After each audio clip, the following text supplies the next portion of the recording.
Welcome to the Coast to Coast podcast, brought to you by Play Picks and the Lines, coming to you from the West Coast. Josh Lander, joined by my guy Nate Weitzer on the East Coast. We are looking at the Bucks hosting the Houston Rockets tonight. No Giannis Antetokounmpo, but they are getting Chris Middleton back tonight. Drew Holiday will be back as well after missing a game for those Bucks. Houston missing a couple players. Make sure you do check out Nate's great article up on playpicks.com as well. Got some best bets and player props info in there for you. And as always, if you do still need a FanDuel or DraftKings account, head to fdpicks.com or dkpicks.com and find those listings in your area, such as what we've got for tonight. Nate, let's get into it.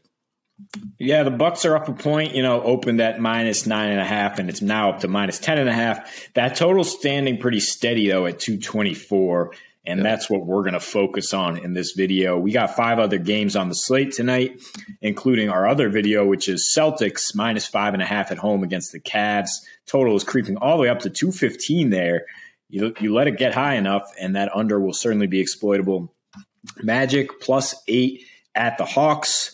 Hawks down Trae Young and Clint Capella in protocol. Raptors are +10 at the Bulls. Several players on both sides in protocol there. The Nuggets are -6 at the Thunder. And the Clippers, who just got Paul George back, are -5 at the Kings. Rockets and Bucks, you're certainly going to expect some points here.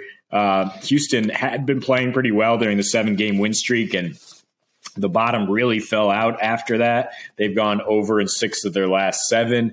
In that span, they have the 5th worst defensive rating. They're playing at the 4th fastest pace. They're giving up 120 points per game. Now, their offense is a concern, especially without – they have the 4th worst offensive rating in that span, and we have to watch injury news about Christian Wood, their most important player right now, clearly their best player. And in the 2 games he's missed – this season, they've scored just 96 and allowed 120 on average, and that's against relatively low-scoring teams, usually in the Cavs and Knicks. So you got to figure Milwaukee. I would just hit the Milwaukee team total.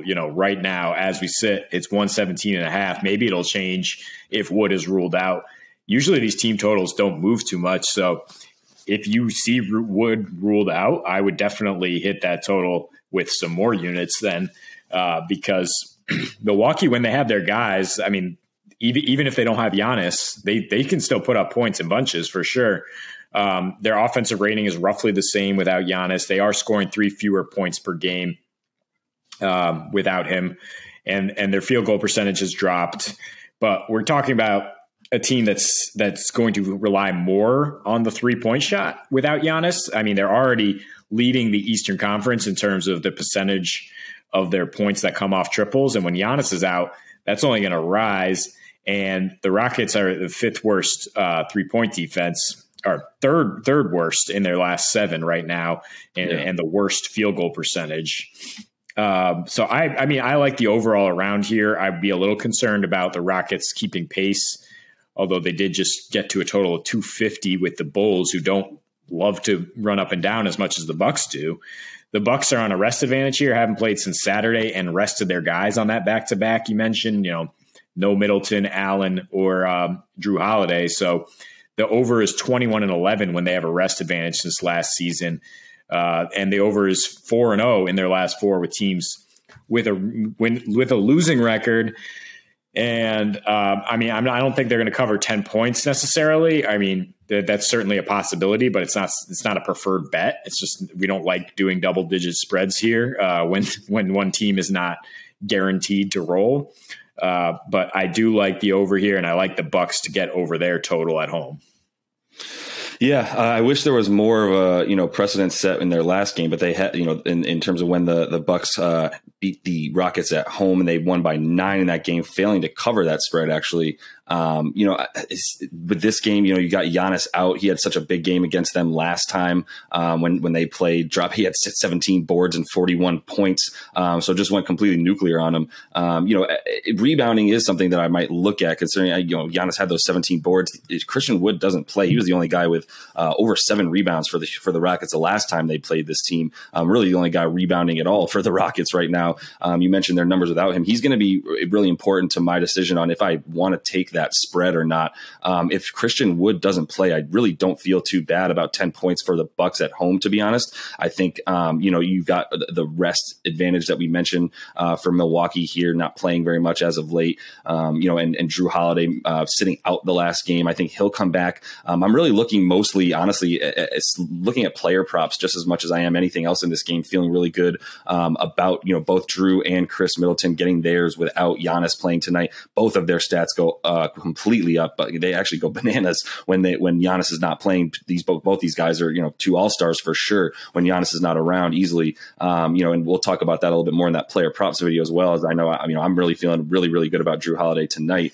I would consider looking at those two to start, maybe some player performance doubles on FanDuel. Jrue Holiday plus 250 and a win and 20 points is plus 250 tonight for that, or plus 150. Still pretty low because that spread's so high, but you still get a little bit better juice if you just want to get that money line and player performance double. There's almost no way that the Bucks to win this game tonight. I could see the Rockets coming in and being pesky at times, which would lead you to feel actually pretty good about that over. I think the only thing keeping people from feeling really good about that over right now, since it hasn't moved at all, is Houston going to be able to score, which is once again why you like to take a team total. Like you said, I think we both feel good about the Bucks scoring tonight more than we feel, good about the total being able to be hit if the Rockets are unable to score, especially once again, if Christian Wood is not in and this team fails to score 100 points this season when Christian Wood's not playing. So that makes you really, really nervous. Obviously, they also don't have their two scoring guards in Green and KPJ still. We know what that's done to their offense in the last 7 games since they haven't had either of those guys, just plummeting all the way down. In their defensive stats go back to being what they were, before, they had a nice little run at, giving up a ton of points in their last 7 with, 5th worst defensive rating, as you mentioned, but their offensive rating has gone down too. So that's what scares you about that total for that game. Look, a tease here doesn't feel too bad in terms of taking that under, getting it up a little bit more, either way you want to push it, just honestly 4 points down, 4 points up, whichever you felt good about. I would still feel pretty good about either of those. Just getting that Bucks spread down a little bit would also help you feel pretty good about it. Once again, for me, if you want to keep that juice on your bets, I think you go to those player performance doubles for the Bucks and you make sure that you just get that money line for them, and keep it simple. Maybe it's Chris Middleton, 20 points and a win. That's even money, but at least you don't got to worry about, that 10-point spread. And you've got to assume that Chris Middleton and Jrue Holiday are both dropping 20 tonight. So I think I'm leaning, player performance doubles, Bucks team total, everything you can take with Jrue and Chris Middleton tonight. Yeah, I love that. I like the Middleton player performance double better than their team total, to be honest, just because of the percentage of points he's going to have to put up for this team without Giannis, and the fact that Houston has no really good wing defenders at all.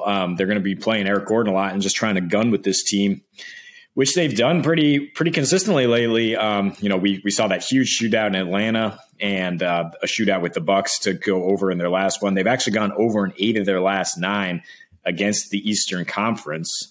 So that's the type of style they like to play. And for me, I'm not trusting the over unless Wood is playing, because I think with Giannis, Bobby Portis, and Brook Lopez out, the Bucks are just going to lack a defensive presence down low. And so, but you have to be able to exploit that. Alperen Sengun is not necessarily a guy who's gonna crush you down low. I mean, he's pretty crafty though. I think the Rockets are still going to be able to put up some points here.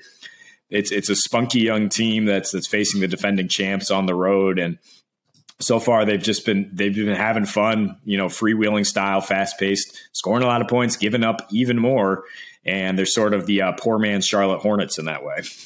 Yeah, for very, very poor man Charlotte Hornets for sure. At least it's a similar style, like you said. But I think we're feeling pretty similar about this one tonight. The big spread it's a little bit concerning, not too concerning, but I think there's some plenty of other exploitable spots here in this one, like we said, including that Jrue Holiday one, which will be in that player props video. So make sure you are liked and subscribed to the page, as that is all the time we have for today. And until we see you next, happy betting.